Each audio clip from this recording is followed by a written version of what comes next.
So we got a little factor question, little cubic. F of x is equal to x cubed plus x squared plus p of x plus q. Now f of 5 is equal to 0.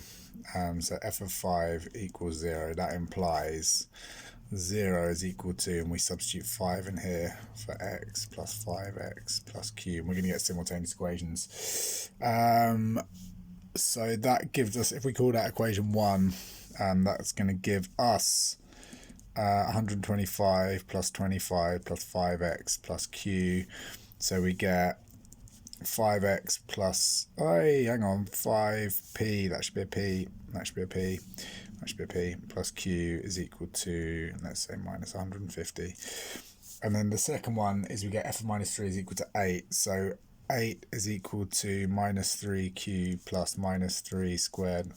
Make sure you use brackets when you substitute, especially with negatives.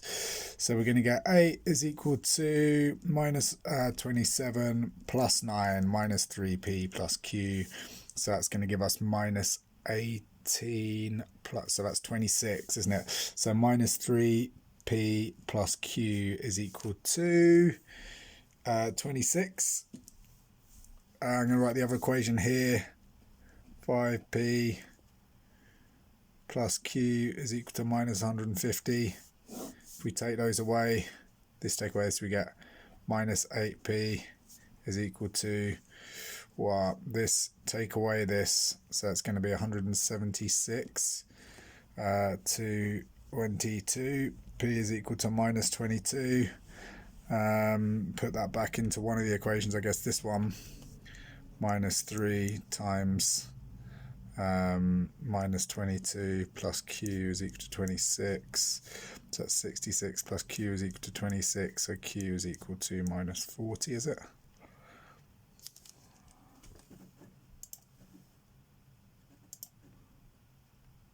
Right. What's the next part of the question asking us?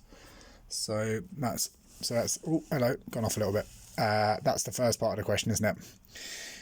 So we've got p is minus 22, q is equal to minus 40. So then part B, factorise f of x completely. So, right, we know f of x is equal to x cubed plus x squared minus 22x minus 40.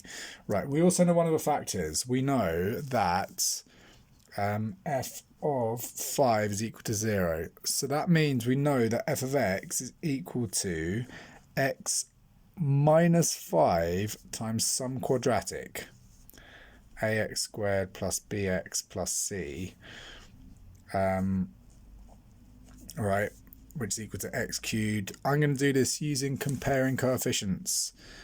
We have looked at that recently in partial fractions, right? So look, if we look at x cubed, we've got 1x cubed on the right hand side.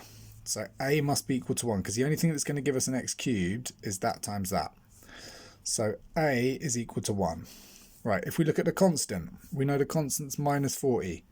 So minus 5 times c is equal to minus 40. So that's the constant is the x to the 0 term, isn't it? So minus 5z is equal to minus 40. So that implies c is equal to 8. Right, so we're almost there. So we can put those in. That's 1. That is, that's 8. How can we get b? So if we compare the x terms, on the right-hand side, we've got minus 22x's. On the right-hand side, what's going to give us an x? What's going to give us an x?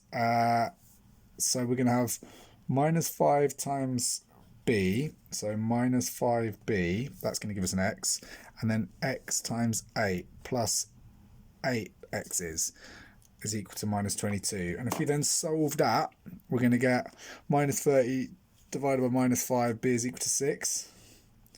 If we solve that, so then we get, right, we've got a, we've got b, we've got c, so f of x is equal to x minus 5. Right, I'm copying from here now. Stay. X squared plus 6x plus 8. We can now factorise that, hopefully. It says factorise fully, right? X plus 4x plus 2. And we're done. Yeah, confident that's right because it factorizes nicely.